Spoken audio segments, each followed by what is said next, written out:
बुद्ध नाम को अक्सर गौतम बुद्ध से जोड़ा जाता है, लेकिन बुद्ध बनना एक संभावना है जो हर मनुष्य के भीतर है। बुद्ध का अस्तित्व मन, विचार और भावनाओं से परे होता है। मन से परे जाना ही मन की सभी परेशानियों से मुक्ति का एकमात्र तरीका है। आध्यात्मिक रास्ते पर विकास करने वाला व्यक्ति गौतम को अनदेखा नहीं कर सकता, क्योंकि उनकी उपस्थिति बहुत असरदार बन गई है। उनके अपने जीवन में 40,000 भिक्षु बाहर जाकर उनके ज्ञान और आध्यात्मिक प्रक्रिया को फैला रहे थे।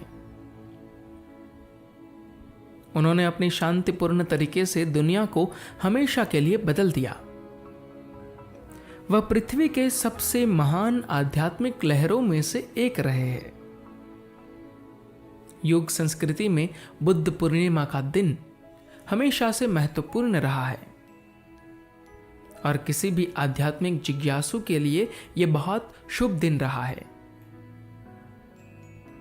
अब गौतम बुद्ध के सम्मान में इस दिन का नाम उनके नाम पर रख दिया गया है।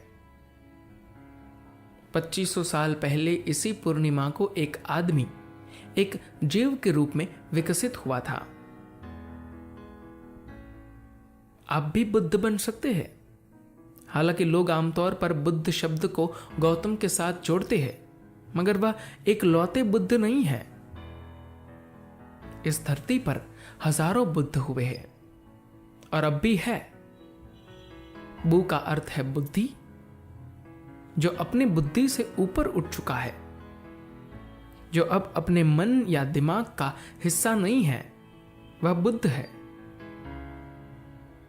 फिलहाल ज्यादातर लोग बस विचारों, भावनाओं, मतों और पूर्वाग्रहों की एक गठरी है। कृपया ध्यान दीजिए, जिसे आप मैं समझते हैं वह बस उन चीजों का एक मिश्रण है जो आपने बाहर से इकट्ठा की है।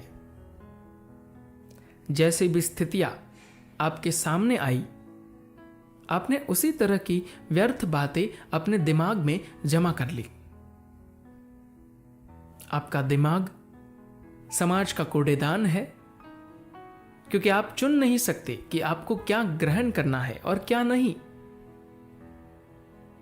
जो भी उस रास्ते से गुजरता है, आपके दिमाग में कुछ न कुछ फेंक जाता है।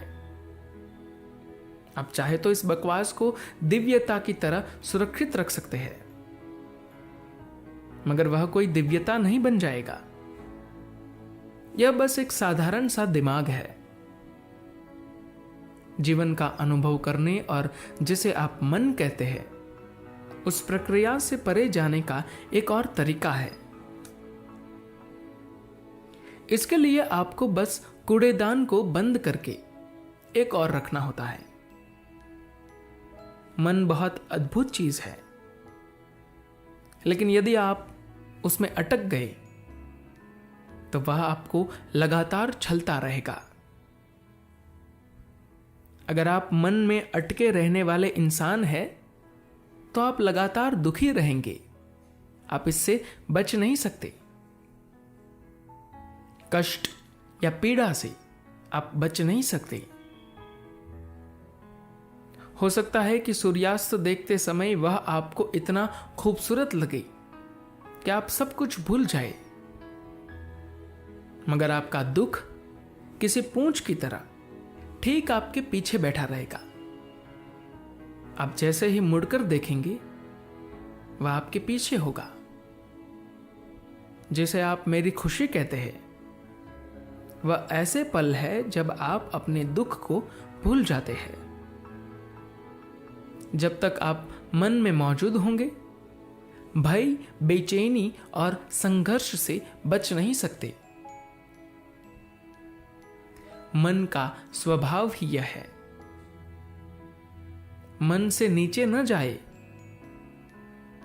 लोग मन की यातना को नहीं झेल पाते, इसलिए उन्होंने समाज में मन के नीचे जाने के कई तरीके कर लिए हैं। डट कर खाना, शराब, इंद्रिय सुखों में डूबे रहना, ये सब मन से नीचे जाने के तरीके हैं। लोग इन तरीकों का इस्तेमाल करके कुछ पलों के लिए अपनी यातना भूल जाते हैं। अब बोतल पीकर सो जाते हैं। कुछ घंटों के लिए आपका मन आपको परेशान नहीं करता, क्योंकि आप मन के नीचे चले जाते हैं। आपको बहुत सुख मिलता है और बहुत राहत मिलती है, क्योंकि आपके मन की यंत्रणाएं अचानक से गायब हो जाती है। इसलिए आपको इसकी लत लग जाती है।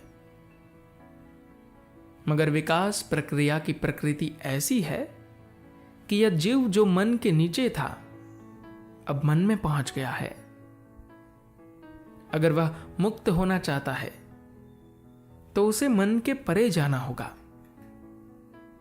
विकास प्रक्रिया में पीछे जाने जैसी कोई चीज नहीं होती।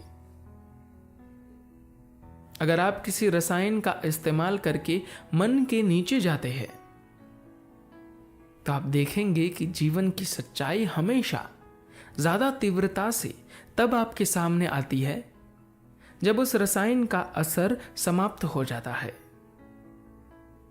हमेशा ऐसा ही होता है। दुख बढ़ जाता है। योग की प्रक्रिया यह देखने के लिए है कि मन से परे कैसे जा सकते हैं। जब आप मन से परे होते हैं तभी आप अपने असली रूप में हो सकते हैं। धन्यवाद।